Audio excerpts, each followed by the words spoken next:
Everybody have seen how you talk down on your husband before friends, before family. Everybody have seen and observed how you talk down on your wife, how you make her feel less of a woman than she is. Every time you have an opportunity to talk about her, all you do is to bring her down. There is no law of kindness on your lips. Yes, your son and your daughter misbehaved, but this is 10 years. You are still repeating their faults in their ears. Every time you want to do something for them, you remind them of their fault. You need to learn the law of kindness. And you need to learn, for righteousness' sake, to forget and to cast their wrong into the sea of forgetfulness. You need to learn to obey Paul's instruction to the Philippians in Philippians chapter 4 verse 8. Paul said, is it true? Is it lovely? Is it praiseworthy? Is it of good virtue? Is it full of kindness? Is it full of patience? Is it things that you will hear and will edify you? He said, these are the things that you should think on, and dwell on those things that are good and right in the life of other people. A lot of times we tend to throw away everything that people have done into the trash can because they offend us. It is not the right way to go about relationship. Why don't you pray for your brother's weakness and pray for your brother's infirmity and stand as a watchman upon the wall of their destiny and trust God for the best to happen? We've been looking at the story of David, Nabal, and Abigail, and I would like to read their conversation to you because I believe that is going to be of great help. Now, verse 18 of 1 Samuel 25.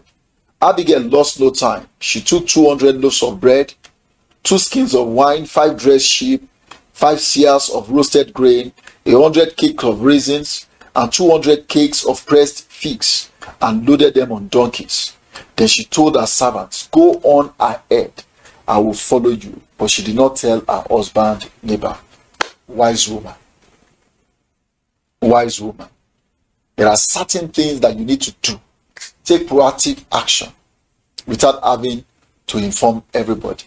A loquacious person, just like Kenneth Hagin said, there is always sin found in the person's life. When you meet someone who is a talkative, always talking, always talking, always talking. After a while, they will fabricate, they will exaggerate, they will lie, just to try to impress you because they always have something to say. Don't always have something to say. It's not all the time that you have something to say. Study, the Bible says, to be quiet. So there are times that you need to learn to be quiet. You need to learn to the art of being quiet. It's not everything that you know that you have to share. Sometimes let people be the one to press in, to knock, to ask before you answer or before you give such information. I pray that God will grant you and I wisdom in this area. I will follow you, but she did not tell her husband Nabal because she knew precisely what to do at that point in time. As she came riding a donkey into a mountain ravine, there were David and his men descending towards her, and she met them.